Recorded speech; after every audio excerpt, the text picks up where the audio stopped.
बड़े शहर में रीना और गौरव दो भाई बहन रहते थे। उनके बीच प्यार तो था, लेकिन स्वभाव में काफी अंतर था।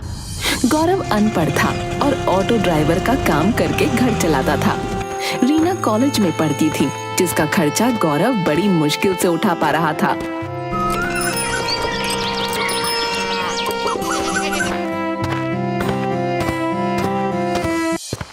रीना, आज कॉलेज में क्या नया सीखा? भैया, आज कुछ खास नहीं था। वैसे भी आपको समझ में नहीं आएगा। मुझे पता है, तू बहुत होशियार है। हमेशा अच्छा पढ़ना, तुझे बहुत आगे जाना है।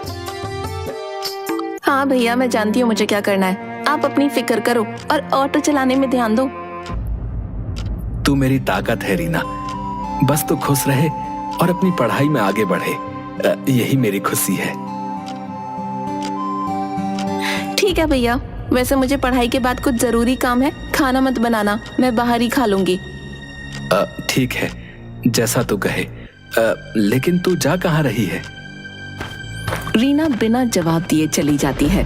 गौरव के मन की उदासी उसके चेहरे पर साफ दिख रही थी। उन दोनों के बीच का रिश्ता उलझा हुआ था। जहां गौरव अपनी बहन के लिए सब कुछ करने को तैयार था, वहीं रीना अपने भाई की मेहनत को नजरअंदाज करती थी। एक दिन गौरव और रीना के बीच झगड़ा हो गया, क्योंकि रीना को महंगा मोबाइल चाहिए था। भैया, मुझे वो नया मोबाइल चाहिए ही। मेरे सभी दोस्तों के पास है, सिर्फ मेरे पास नहीं है। रीना, वो बहुत महंगा है। हमारी हैसियत नहीं है कि हम वो खरीद सके। तो हमारी हैसियत क्यों नहीं है? आप ज्यादा पैसे क्यों नहीं कमाते?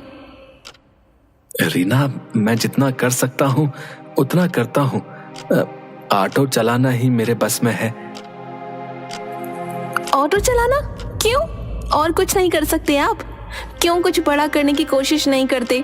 दुनिया कहाँ की कहाँ निकल गई है और आप ऑटो ही चला रहे हो। क्योंकि मैं अनपढ़ रह गया मेरी बहन, इसीलिए ज्यादा कुछ नहीं कर सकता। क्यों अनपढ़ रह गए? किसने रोका था?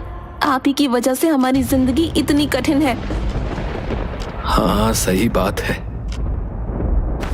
रीना गुस्से में वहां से चली गई और गौरव अंदर ही अंदर टूट गया।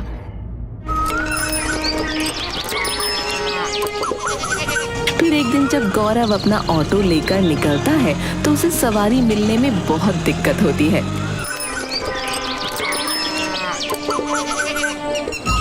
हे भगवान, आधा दिन हो गया और अब तक सिर्फ 2 ही सवारियां मिली। ऐसे कैसे चलेगा? अगर और सवारी नहीं मिली तो रात का खाना भी नसीब होना मुश्किल हो जाएगा। हाँ भैया, रेलवे स्टेशन चलोगे? हाँ हाँ, जरूर जाऊंगा, आइए बैठिए। 30 रुपए दूंगा। पर स्टेशन के तो 100 पड़ते हैं। चलो आप 80 दे देना। रहने दे, तेरे जैसे बहुत मिल जाएंगे। हे भगवान, क्या जुल्म है। 100 वाली सवारी 30 रुपए में कैसे ले जाऊं मैं? पर मजबूरी है, क्या कर सकता हूं। अच्छा बैठिए।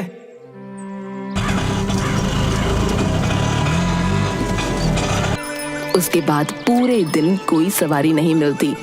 वो बहुत जरा सा खाना लेकर घर पहुंचता है। ये ले रीना, तू खा ले। मेरा पेट खराब है तो आज मैं कुछ नहीं खाऊंगा। ठीक है। गौरव पानी पीकर लेट जाता है, पर भूख की वजह से करवटें बदलता रहता है।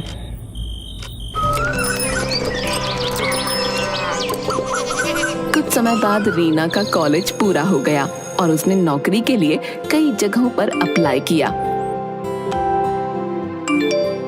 आखिरकार एक कंपनी ने उसे इंटरव्यू के लिए बुलाया। रीना बहुत खुश थी, लेकिन वो रिजेक्ट हो गई। मैंने कितनी मेहनत से पढ़ाई की थी। हर दिन सोचा करती थी कि एक दिन बड़ी नौकरी करूंगी और सबको दिखा दूंगी कि मैं भी कम नहीं हूँ। पर क्या हुआ? इंटरव्यू में ही फेल हो गई। क्या मेरी सारी मेहनत बेकार हो गई? मुझे समझ नहीं आ रहा कि मुझसे गलती क्या हुई है। रीना, क्या हुआ? तू इतनी उदास क्यों है? भैया मैं रिजेक्ट हो गई। मैंने इतना सब कुछ किया फिर भी मुझे नौकरी नहीं मिली। अरे ये तो बस एक मौका था रीना, तू और मेहनत कर, अगली बार तुझे जरूर कामयाबी मिलेगी। हाँ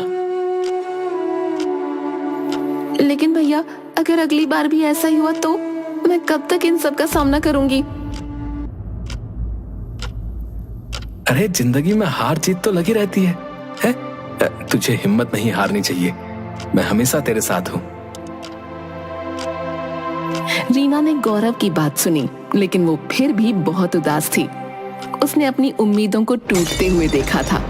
गौरव ने उसे हिम्मत देने की कोशिश की पर रीना का मन अभी भी सवालों और निराशा से भरा हुआ था। उसे समझ नहीं आ रहा था कि आखिर उसकी मेहनत का फल कब मिलेगा। तभी अगले दिन शाम में उसे एक कॉल आया। हेलो, क्या सच में? Thank you so much, I can't believe it.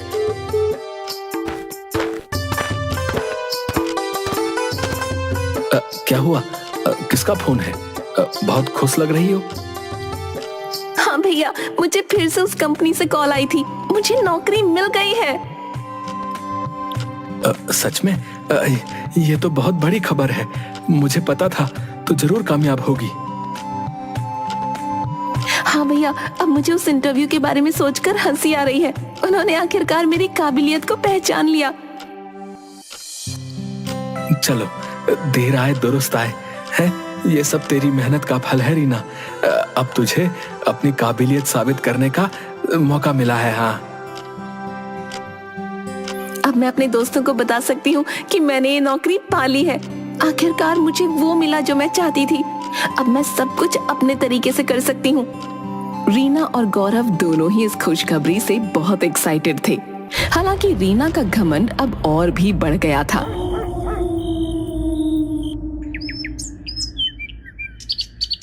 अब वो अपने भाई गौरव को हर बात पर ताने मारती थी।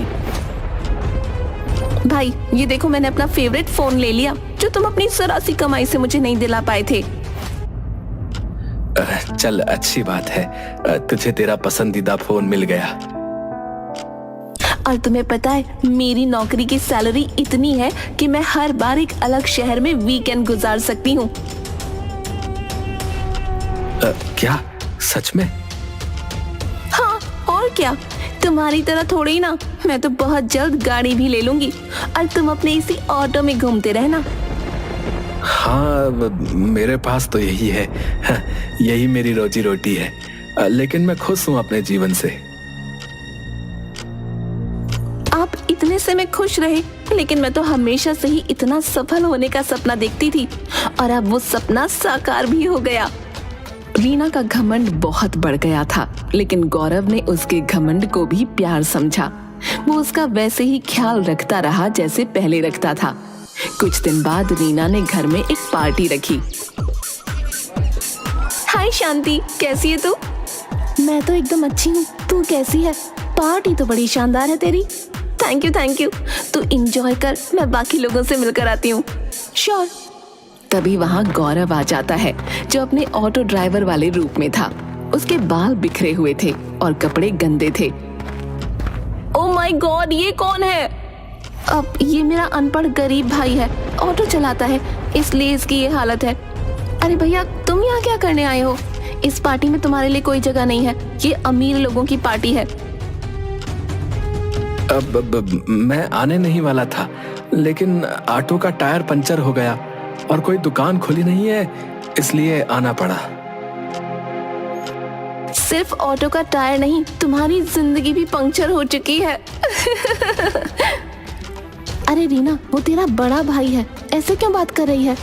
तुझे बड़ा तरस आ रहा है मेरे भाई पर, तो जाकर उसका पंक्चर बना दे।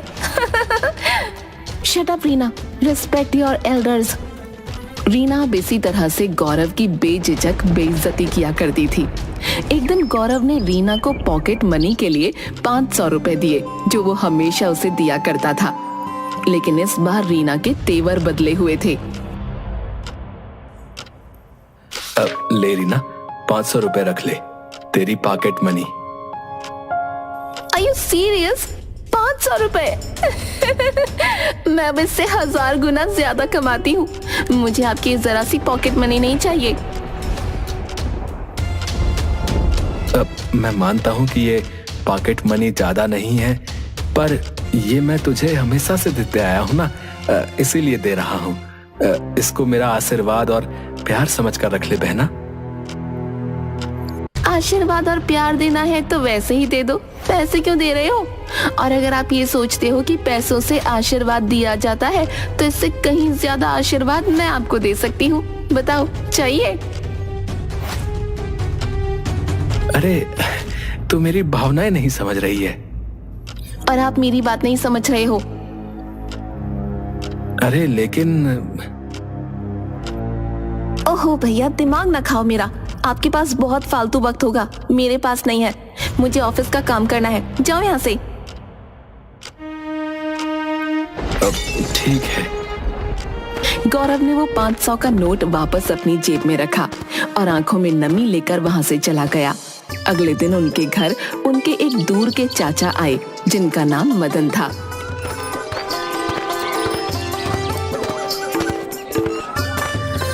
अरे कैसे हो मेरे बच्चों? मैंने सुना रीना की जॉब लग गई। जी मदन चाचा, मेरी जॉब लग गई है। अब मैं भैया से कहीं ज्यादा अमीर हो गई हूँ। भैया अभी भी वही पुराना ऑटो चलाते हैं और मैं एसी ऑफिस में बैठकर काम करती हूँ। हाँ हाँ ठीक है, बहुत अच्छी बात है, पर ये बताओ कि इतना घमंड क्यों दिखा रही हो भाई? घमंड नहीं, मैं तो सच्चाई बता रही हूँ। सच्चाई बोलने का तरीका और होता है। हाँ, मुझे बेवकूफ मत समझ। मैं तुम लोगों का चाचा हूँ, चाचा। अरे जाने दीजिए ना चाचा जी, आप बिस्कुट खाइए। ओफो, बिस्कुट नहीं होता है भैया, बिस्किट होता है। अनपढ़ के अनपढ़ ही रहोगे आप हमेशा। बस बहुत हुआ। तू जो इसका इतना मजाक बना रही है ना, तुझे पता भी है कि वो अनपढ़ क्यों है? क्यों ऑटो चलाकर गुजारा कर रहा है? हाँ, क्योंकि वो स्कूल नहीं गए इसलिए अनपढ़ है। पर स्कूल क्यों नहीं गए ये तुझे नहीं पता। जब ये 7वीं में था ना, तब तू पैदा हुई थी, समझी? उसके कुछ ही समय के बाद तेरे माँ बाप की एक एक्सीडेंट में मौत हो गई। तुझे पालने के लिए इसने पढ़ाई छोड़ दी और लोगों के घरों में काम करना शुरू किया। जब 18 का हो गया तो ऑटो चलाना शुरू कर दिया। ये बचपन से तुझे खिला रहा है, पढ़ा रहा है, और तू कहती है कि ये अनपढ़ है? ऑटो चलाता है। रीना ये सब सुनकर हैरान थी क्योंकि उसे ये सब कुछ नहीं पता था। वो इन बातों का कोई जवाब नहीं दे पाई और ना ही गौरव से नजरें मिला पाई क्योंकि वो बहुत ज्यादा गिल्टी फील कर रही थी। अरे अरे जाने दीजिए ना चाचा जी, आप ये सब पुरानी बातें क्यों कर रहे हैं? अरे तुझे इसकी बातों से कोई फर्क नहीं पड़ता होगा, पर मुझे तो पड़ रहा है ना भाई। मैंने अपनी आंखों से देखा है कि तूने कितनी मेहनत की है, और उसके बाद भी ये तेरे खिलाफ ऐसे जहर उगल रही है। बताओ, मैं ये बर्दाश्त नहीं कर सकता भाई, बता रहा हूँ। ठीक है, मैंने माना कि इन्होंने मेरे लिए बहुत मेहनत की है, लेकिन मेहनत तो मैंने भी की है, तभी तो मुझे आज इतनी अच्छी नौकरी मिली है। हाँ, ये अच्छा हुआ तूने इसका जिक्र किया। तुझे अपनी नौकरी पर बहुत घमंड है ना, तो ये जान ले कि तू उस इंटरव्यू से रिजेक्ट हो चुकी थी। हाँ, तब तेरे भाई ने मुझे कॉल की क्योंकि मेरी उस कंपनी में जान पहचान है। मैंने वहां के मालिक से कहा कि तुझे रख ले, तो उन्होंने तुझे काम पर रखा, वरना वो हरगिज ना रखते। नहीं, ये झूठ है। अरे झूठ लग रहा है तो अपने बॉस से फोन करके पूछ ले। रीना अपने बॉस को फोन लगाती है तो पता चलता है कि ये बात सच है। ये सब जानकर रीना पूरी तरह से टूट जाती है। मुझे माफ कर दो भैया, मैंने आपका बहुत अपमान किया। मैंने ना उम्र की लाज रखी, ना रिश्ते की। मुझे माफ कर दो भैया। अब कोई बात नहीं मेरी बहन, तू रो मत। तुझे अपनी गलती का एहसास हो गया है तो मेरे लिए इतना ही काफी है। मदन चाचा, आपका बहुत बहुत धन्यवाद कि आपने आकर मुझे सारी सच्चाई बताई। वरना मैं हमेशा ही ऐसी जिंदगी जीती रहती। अरे तू सही रास्ते पर आ गई, बस यही बहुत है। हाँ, धन्यवाद की जरूरत नहीं है। उस दिन के बाद से रीना ने कभी घमंड नहीं किया और अपने भाई का हमेशा आदर करती रही।